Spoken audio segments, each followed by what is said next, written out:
Hello दोस्तों, आपका स्वागत है हमारे प्यारे से खूबसूरत से यूट्यूब चैनल रजत चौधरी में। और हम आज आपके लिए लाए हैं रीजनिंग मैट्रिक का पार्ट 90। ठीक है, इसमें मैं आपको पार्ट वाइज जो है वीडियो करा रहा हूँ। अगर मेरा आप पार्ट वाइज वीडियो नहीं देख रहे हैं तो प्लेलिस्ट में जाकर वहाँ मेरा पार्ट वाइज वीडियो देखना शुरू कर दीजिए, क्योंकि मोस्ट इंपॉर्टेंट क्वेश्चन मैं जो है करा रहा हूँ। ठीक है, क्वेश्चन नंबर 1 है, एक न्यायाधीश का पुत्र वकील है एवं वकील का पुत्र डॉक्टर है। देखिए, एक न्यायाधीश है, उसका पुत्र वकील है और एक वकील का पुत्र डॉक्टर है। ठीक है, आपके कुल केवल क्वेश्चन को पढ़ना है और समझना है ध्यान से। न्यायाधीश का वकील से क्या संबंध है?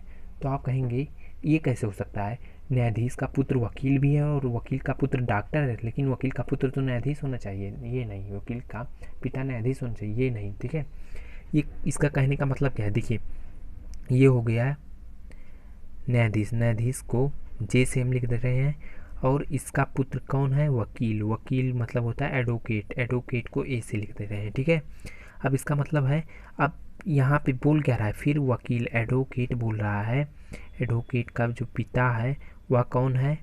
डॉक्टर, डॉक्टर को डी प्लस से लिख दे रहे हैं। ठीक है, ये प्लस है, ये प्लस है, ये प्लस है। क्या आपकी माता नहीं हो सकती? क्या वकील की माताएं नहीं हो सकती? न्यायाधीश माता का भी तो पुत्र होता है। देखिए, पुत्र किसका किसका होता है? पिता का भी होता है, माता की होता है, माता का भी होता है। पिता बोलते हैं वह मेरा पुत्र है, माता भी बोलती हैं वह मेरा पुत्र है। न्यायाधीश का पुत्र वकील है, इसका मतलब क्या हुआ? न्यायाधीश उनकी मम्मी हुई, वकील की मम्मी क्या हुई? न्यायाधीश। एवं वकील का पिता डॉक्टर है, वो जो वकील है उनका पिता है डॉक्टर। न्यायाधीश का वकील से क्या संबंध है? क्या मम्मी और बेटे में जो होता है क्या संबंध है? माता का तो ही संबंध है। तो कौन सा ऑप्शन सही हो जाएगा? Option number C. Option number C इसका राइट ऑप्शन हो गया। तो मैं उम्मीद करता हूँ क्वेश्चन नंबर 1 आप बहुत ही अच्छे तरीके से समझ गए होंगे। क्वेश्चन नंबर दूसरा देखिए। देखिए, क्वेश्चन नंबर दूसरा बहुत इंपॉर्टेंट क्वेश्चन है। ठीक है, इसको ध्यान से देखना है।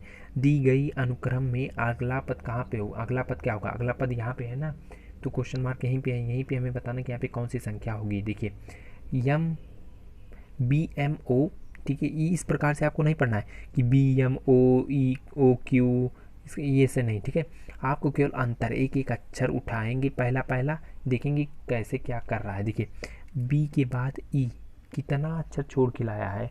सी डी, दो अक्षर छोड़ के डी लिख दिया है। और ई के बाद एच, आप कितना अक्षर छोड़ा है? फिर दो अक्षर छोड़कर एच लिख दिया है।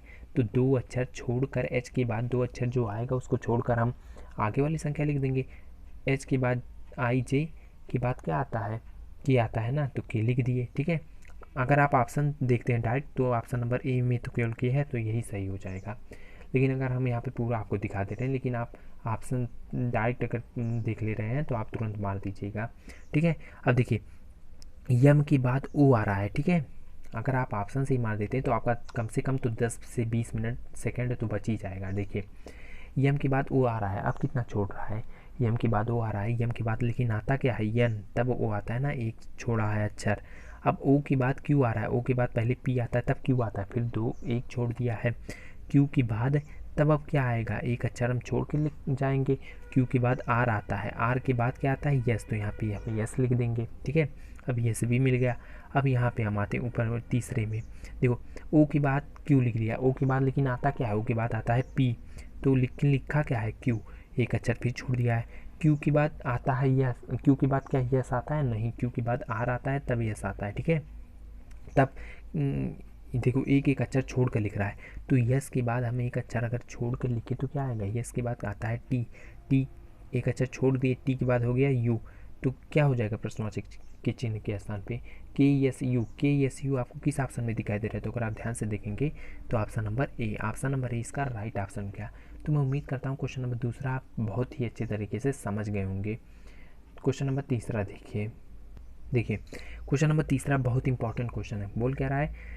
त्रिभुज और जो है ये चतुर्भुज हो गया, इस आकृति में यदि त्रिकोण गायकों का प्रतिनिधित्व है, ये जो है त्रिभुज जो है गायक है। ठीक है, गायकों का प्रतीक है, तथा वर्ग, ये एक वर्ग है, वर्ग चित्रकारों का प्रतिनिधित्व है, वर्ग जो है चित्रकार का प्रतिनिधित्व। तो निम्नलिखित में से कौन सा कथन सत्य है? तो आपको बताना कि इसमें कौन सा कथन सत्य है। क्या दिया है? ऐसे दिया है या ऐसे दिया है? ये गायक हैं, ये चित्रकार है। तो बोल क्या रहा है, कुछ गायक चित्रकार है। कुछ गायक मतलब ये गायक है और ये चित्रकार है।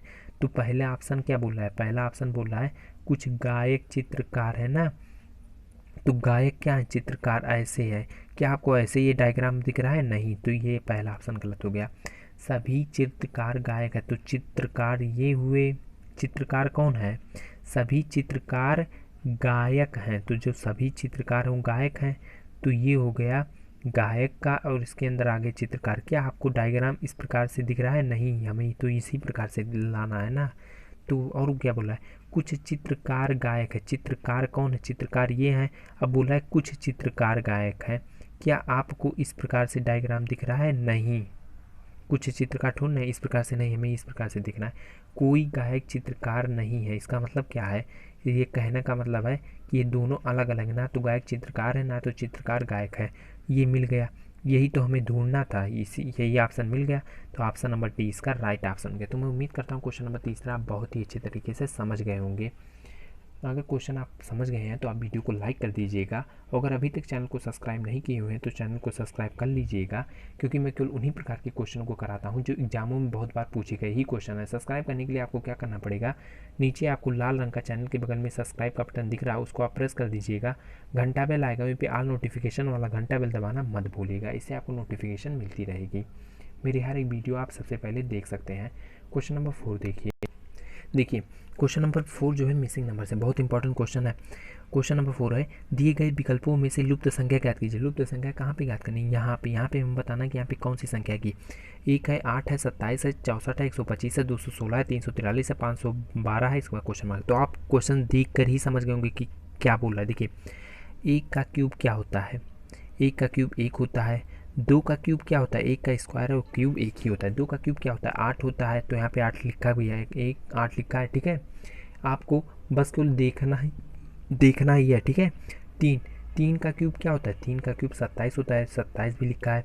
अब देखेंगे 4 का क्यूब क्या होता है, 4 का क्यूब 64 होता है, जो 64 यहाँ पे लिखा है, हाँ लिखा है। अब यहाँ पे आ जाते हैं 5 का क्यूब क्या होता है, 125 होता है, 125 लिखा है, हाँ लिखा है। फिर यहाँ पे आ जाते हैं 6 का क्यूब क्या होता है, 216 लिखा है, हाँ लिखा है, ठीक है। अब यहाँ पे हम आ जाते हैं 7 का क्यूब क्या होता है, 343 होता है, 343 लिखा है, हाँ। 8 का क्यूब क्या होता है, 8 का क्यूब होता है 512 लिखा है, हाँ लिखा है। तो प्रश्नवाचक के चिन्ह पे कौन सी संख्या की, देखिए सीरियल वाइज नहीं क्यूब चल रहा है, 1 2 3 4 cube cube cube cube cube, 5 का क्यूब, 6 का क्यूब, 7 का क्यूब, 8 का क्यूब। इसका मतलब आने वाली संख्या क्या होगी, 9 का क्यूब। 9 का क्यूब होता है 729।